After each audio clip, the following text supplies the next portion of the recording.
Pemerintah Kabupaten Banyumas, Jawa Tengah mendapat apresiasi dari negara-negara tetangga di ASEAN karena melakukan inovasi dalam pengelolaan sampah. Sebagai anak muda di Indonesia yang kuliah ilmu lingkungan di Belanda, gue kaget banget ketika denger negara-negara dari luar negeri belajar pengolahan sampah ke salah satu kabupaten di Indonesia. Karena ya kalian tahu kan, Indonesia aja masih kesulitan ngurusin sampahnya sendiri. Tapi guys, ternyata kabupaten ini jadi bukti nyata kalau Indonesia itu juga bisa.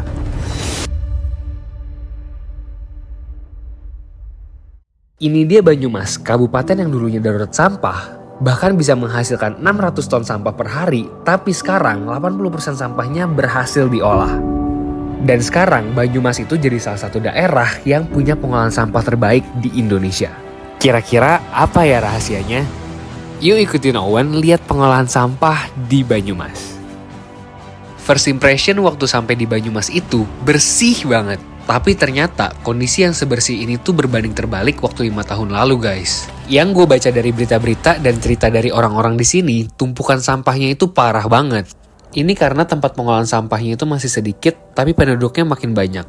Terus pada belum sadar juga buat buang sampah di tempat yang benar. Sampahnya bertumpuk dan menggunung, bikin lingkungan jadi makin kotor. Bahkan ditetapkan jadi daerah yang darurat sampah. Tapi yang bikin gue kaget, kok bisa ya sekarang jadi sebersih ini? Bahkan udah gak ada lagi yang namanya gunungan sampah guys di sini. Nah, gue beruntung banget sih bisa ketemu dan langsung ngobrol sama Pak Sugiri, Kepala Dinas Lingkungan Hidup di Banyumas.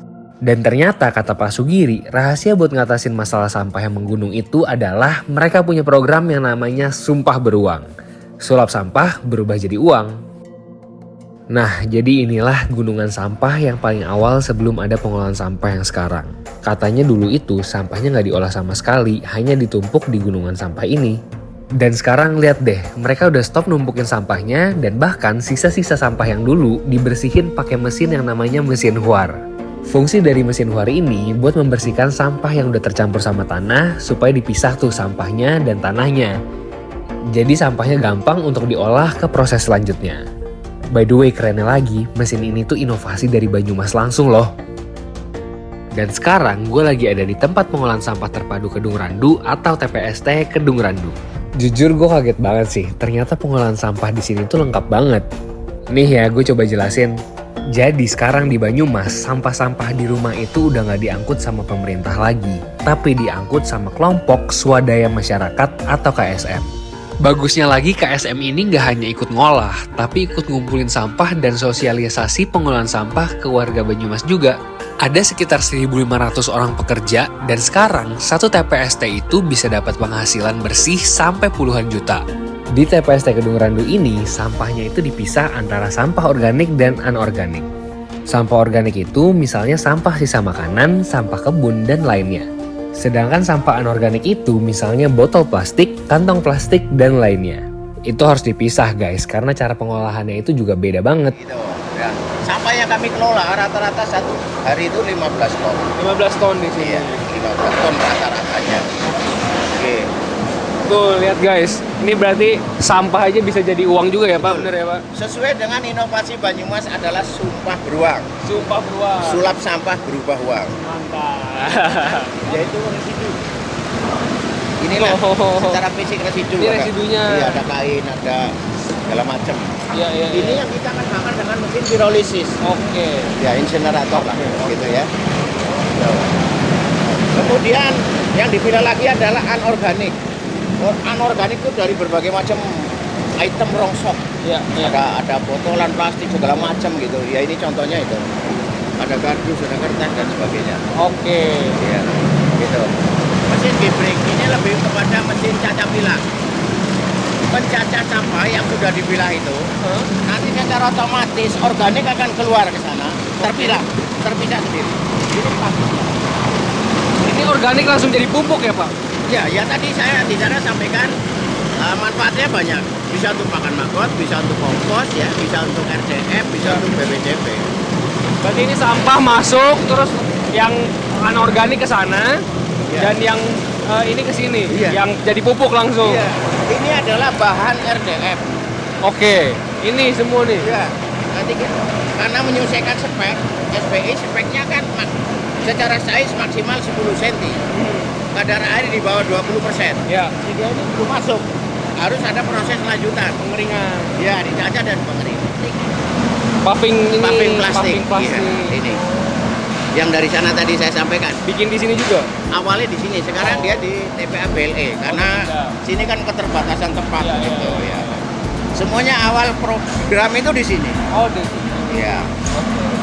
Iya. Pemanfaatannya ini banyak sekali, bisa untuk apa ya, macam-macam lah.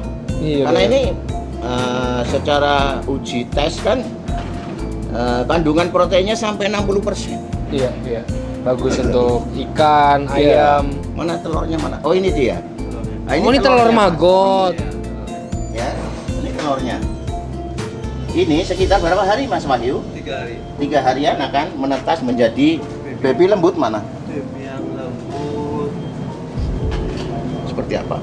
Yang lembut. Nah, Oh, masih sekecil-kecil Iya, itu. iya. Ini udah jadi apa belum? sudah jadi. Oh, ini udah jadi RDE. Iya. Udah kering, udah dicacah. Iya. Berarti tadi dari habis pengeringan kemana, Mas? Hah? Habis pengeringan ini berarti kemana? Ke sana. Kalau untuk bagian itu ya, Oh, untuk RDF. ya otomatis sudah masuk campur aja. Oh, berarti yang penting RDF itu dikeringkan, Iya. langsung kelar. Iya.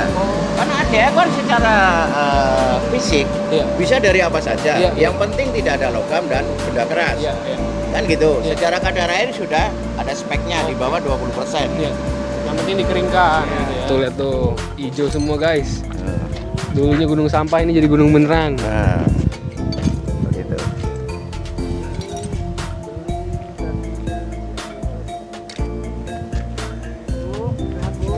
Memang sampah perlu waktu, perlu proses.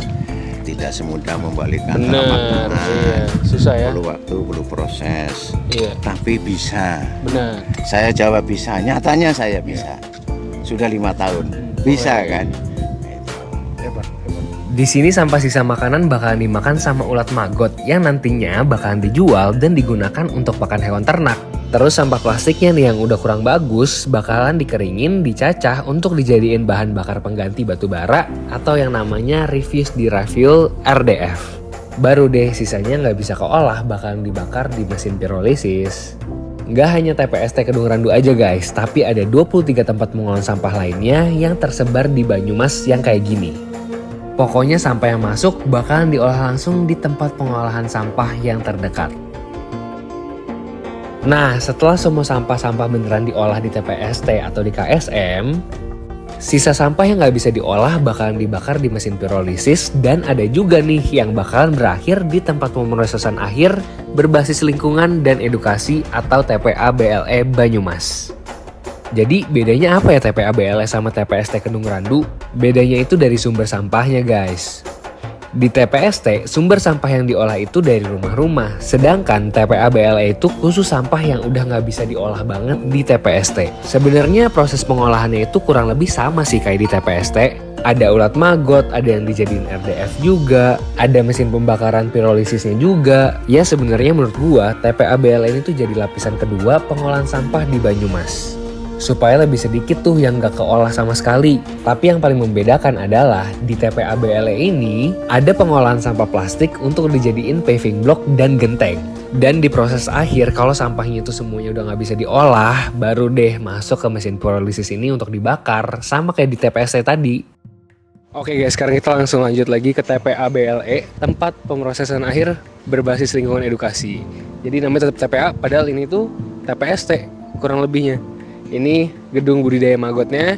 Jadi sampah-sampah yang masuk ke TPA BLE ini adalah sampah-sampah residu semuanya. Jadi kayak sampah kain, sampah logam, dan lain-lain nanti dimasukin ke sini. Oke. Iya, yang masuk ke sini itu residu ya, yang low level, yang sudah apa namanya dari KSM. Dari KSM itu udah milah dia. Oke. Udah milah, nanti sisanya itu yang low level itu dikirim ke sini. Contohnya seperti Plastik sama residu murni.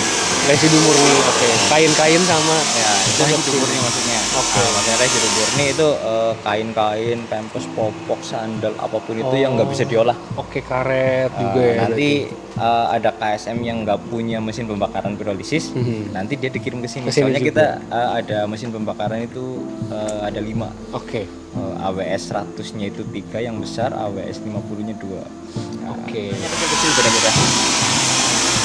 Nah ini biasa dioper langsung, nggak diolah lagi, langsung kayak gini aja. Ada yang dijual fresh, ada yang dijual dikeringkan. Oke, dikeringkan. Fresh seperti ini masih hidup. Kalau nggak salah itu sekitar harga 1 kilonya itu 5 sampai 6 ribu. 5 sampai 6 ribu. Kalau udah di open, dikeringkan itu bisa 3 kali lipat, 3 sampai 5 kali lipat. Oh, itu yang untuk di Jepang itu ya? Iya. Dikirim ke Jepang. Untuk makanan ternak juga ya itu ya? Buat pakan ternak ya, unggas, ikan apapun itu. Masih ada egg value-nya, mereka ngambil egg value juga. Terus yang tapi fokusnya mereka residu. Residu nanti ditaruh di gerobak, nanti diangkut sama teman-teman kebakaran. Itu dibakar. Oke.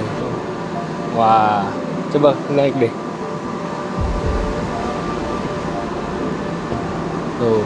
Jadi masuknya dari sana, dipilah lagi pakai mesin itu, dipilah-pilah, nanti keluar lagi di sini masih ada residunya, dipilah lagi sama manual orang. Nanti plastiknya keluar ke sana, sampah residunya di sini buat diambilin lagi. Sampah plastiknya dipakai buat bikin RDF.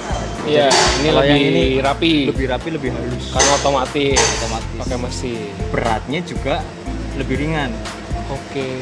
Walaupun dia lebih ringan, tetap dia kuat. Oke. Sama. Kalau dibanting atau diinjak pakai truk, pakai apapun itu Kuat ya? kuat, masih kuat.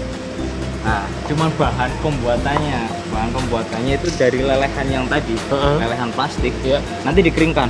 Ini yang udah kering ya, plastik yang dilelehkan yang udah kering, nanti di crusher. Dihancurkan. Nanti hasilnya jadi biji plastik. Iya. Nah, tapi 2 kali kita. Nah, habis di crusher, nanti biji plastik dilelehkan lagi. Dilelehkan lagi, dikeringkan lagi, di crusher lagi. Nah, itu biji plastiknya baru masuk mesin ini. Bukti nyata dari sumpah beruang guys, masyarakat di sini mau aktif juga ngelola sampah. Setiap tempat pengolahan sampah dioperasiin langsung sama warga Banyumas. Yang menarik juga dan bikin pengolahan sampah di Banyumas berhasil, yaitu karena warganya yang sadar lingkungan banget. Gue salut banget sih sama mereka. Menurut gue ini adalah bukti nyata keberhasilan program Sumpah Beruang. Nih bayangin aja, warga Banyumas itu bisa jual sampah organik sama sampah plastik mereka melalui aplikasi yang namanya Salin Mas dan Jack Nyong. Sampah yang dijual itu bakalan diangkut sama KSM tadi. Nah kalau sampah plastik itu harganya sekitar Rp6.000 guys. Terus yang sampahnya sisa makanan atau sampah organik itu sekitar Rp400 per kilo. Nah semakin diolah harganya juga bakalan makin tinggi pastinya. Ya siapa sih yang bakalan nolak dapat uang dari sampah? Buang sampahnya deket, diangkutnya cepet, dan dapat uang lagi. Keren banget sih. Jujur gue salut banget, ternyata ada pengolahan sampah yang sekeren ini di Indonesia. Dan Banyumas ini jadi bukti buat kita semua kalau daerah-daerah di Indonesia juga bisa kok jadi lebih bersih dan ramah lingkungan. Gimana guys menurut kalian? Hebat banget gak sih Kabupaten Banyumas? Menurut gue daerah-daerah lain di Indonesia juga penting banget harus contoh dari Banyumas ini. Gue penasaran banget deh, coba komen pendapat kalian dan kasih tahu gue daerah-daerah mana lagi yang punya hal unik tentang lingkungannya. Lanjut nanti guys.